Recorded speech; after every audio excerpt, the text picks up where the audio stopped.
नमस्कार। आइए आज हम इस वीडियो के माध्यम से एड ग्रेड अभ्यास पुस्तिका विषय सामाजिक विज्ञान कक्षा 7। देखिए, इस प्रकार से हमें कक्षा 7 के लिए विषय सामाजिक विज्ञान की एड ग्रेड अभ्यास पुस्तिका हमें सत्र 2024-25 के लिए प्रदान की गई है। आप देख सकते हैं, यह न्यू एड ग्रेड अभ्यास पुस्तिका है। इसमें हम देखेंगे हमारा अतीत, हमारा पर्यावरण एवं सामाजिक और राजनीतिक जीवन। इसके अंतर्गत हम देखेंगे भूगोल। इसके अंतर्गत अध्याय 4 वायु। इस अध्याय के सभी प्रश्नों के आंसर हम किस प्रकार से अपनी पाठ्यपुस्तक से पूर्ण कर सकते हैं, आइए आज हम इस वीडियो के माध्यम से जानेंगे।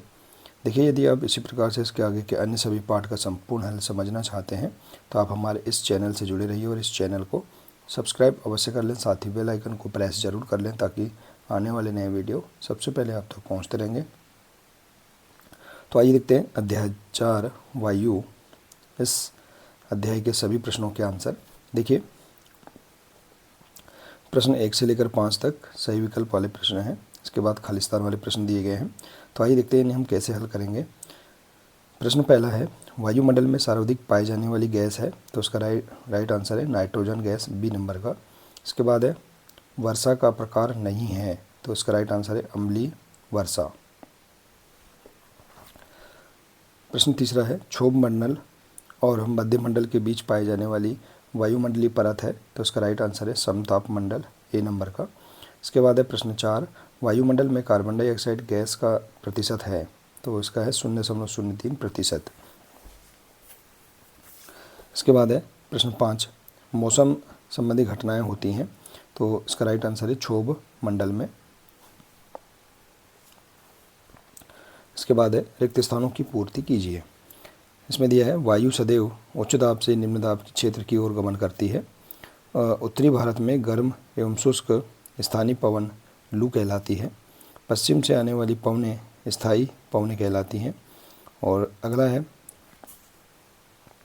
पारादीप एवं कोणार्क के मध्य पाए जाने वाले मैंग्रोव जंगल लुप्त हो गए हैं। और इसके बाद है, ओजोन परत सूर्य से आने वाली हानिकारक गैस से रक्षा करती है। तो इस प्रकार से आप रिक्त स्थान वाली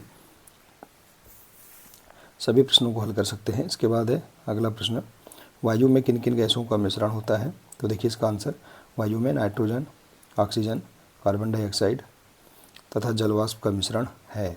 इसके बाद है, स्थानीय पवनें क्या होती हैं, तो देखिए स्थानीय पवनें किसी छोटे क्षेत्र में वर्ष या दिन के किसी विशेष समय में चलती हैं। उदाहरण के लिए स्थल एवं समुद्री समीर। आतपन से क्या आशय है, तो देखिए यहाँ देखिए आपतन है। आपतन एक महत्वपूर्ण कारक है जो तापमान के वितरण को प्रभावित करता है। सूर्य से आने वाली वह ऊर्जा जिसे पृथ्वी रोक लेती है आपतन कहलाती है।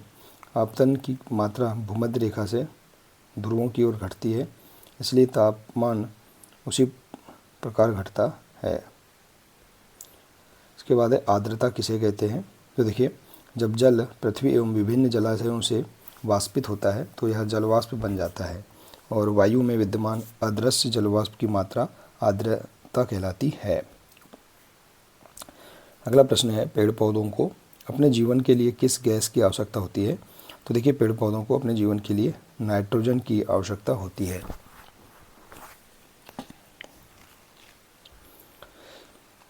अगला प्रश्न है, ग्रीन हाउस गैस किसे कहते हैं तथा इसके अभाव में पृथ्वी पर क्या प्रभाव पड़ता है, तो देखिए कार्बन डाइऑक्साइड वायुमंडल में फैलकर पृथ्वी से विकिरित ऊष्मा को पृथ्वी पर रोककर ग्रीन हाउस प्रभाव पैदा करती है, इसलिए इसे ग्रीन हाउस गैस भी कहते हैं। और इसके अभाव में धरती इतनी ठंडी हो जाती है कि इस पर रहना असंभव होता है। इसके बाद अगला प्रश्न, वर्षा कैसी होती है, उसकी प्रक्रिया लिखिए। तो देखिए जब जलवाष्प ऊपर उठता है तो यह ठंडा होना शुरू हो जाता है। जलवाष्प संघनित होकर ठंडा होकर जल की बूंद बनाते हैं। बादल इन्हीं जल बूंदों का ही एक समूह होता है। जब जल की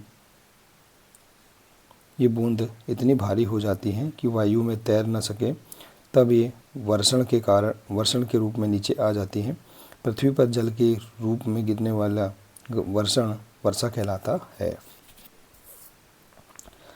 अगला प्रश्न है, पेड़ काटने से पृथ्वी पर वायु का संतुलन कैसे बिगड़ जाता है? तो देखिए, जैसे से अधिक पेड़ पौधे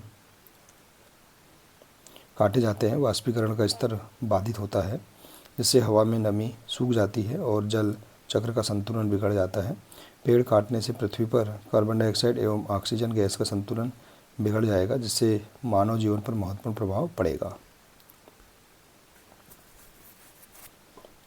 अगला प्रश्न है, हरे पादप अपने भोजन के निर्माण में किस गैस का प्रयोग करते हैं? तो देखिए, हरे पादप अपने भोजन के निर्माण में कार्बन डाइऑक्साइड का प्रयोग करते हैं और ऑक्सीजन वापस देते हैं। अगला प्रश्न, भूमंडलीय तापन या ग्लोबल वार्मिंग से क्या आशय है? इससे क्या क्या हानियाँ होती हैं, लिखिए। तो देखिए, ओजोन परत के ह्रास एवं कार्बन डाइऑक्साइड में वृद्धि के कारण सारी पृथ्वी के तापमान के बढ़ने को भूमंडलीय तापन कहते हैं। ग्लोबल वार्मिंग के चलते कई पशु पक्षी व जीव जंतुओं की प्रजाति ही विलुप्त हो चुकी है। बहुत ठंडी जगह जहाँ 12 महीने बर्फ़ की चादर ढकी रहती थी, वहाँ बर्फ़ पिघलने लगी, जिससे जल स्तर में वृद्धि होने लगी। अगला है, पवन किसे कहते हैं? पवनों को मुख्यतः कितने प्रकारों में विभाजित किया जाता है? तो देखिए, पवन उच्च दाब से निम्न वायुदाब क्षेत्र की ओर बहने वाली वायु को पवन कहते हैं।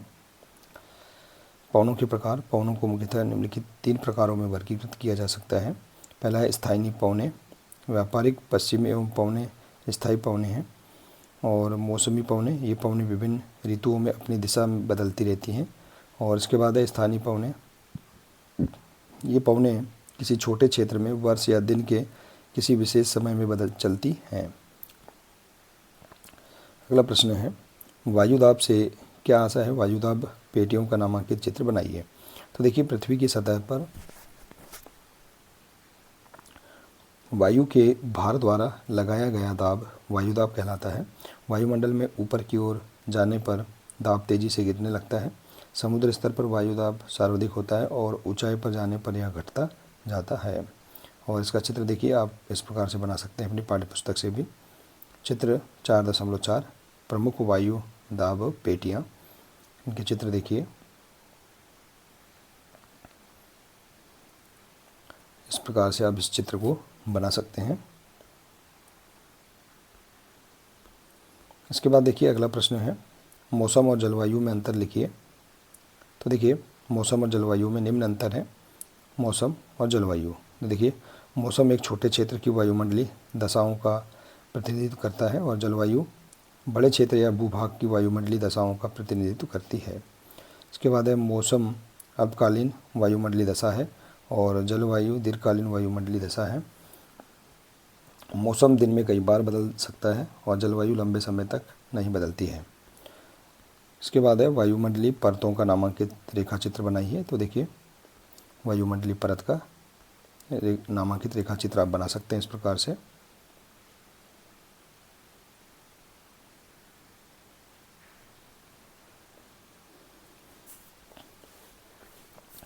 तो देखिए, इस प्रकार से आप बहुत ही सरल तरीके से